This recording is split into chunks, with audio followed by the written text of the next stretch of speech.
it's Erin with LUXE Botanics, here to talk about the Camu Brightening Mist. This is one of my favorite products. So it's a mist you can use day and night, also throughout the day too if you're really dry. This stuff is packed full of rosewater and sodium hyaluronate. Sodium hyaluronate is, you might have seen it, it's called hyaluronic acid in other places. It essentially binds moisture into your skin. It can hold 100 times worth its weight in water. So it's super, super hydrating. It's also USDA certified organic. This little guy is great for travel as well. This is a 2.7 ounce container. I always use it when I travel, use a couple pumps throughout my flight.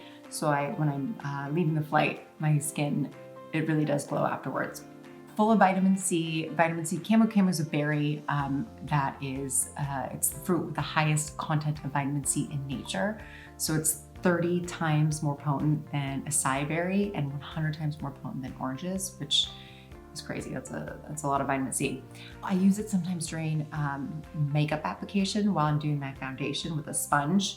I kind of squirt a pump or two just to keep my skin hydrated throughout kind of the foundation application.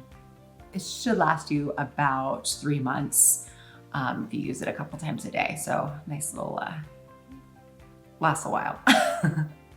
Okay, feel free to leave questions and I will answer anything that you guys want to know about the Camu Brightening Mist. Bye.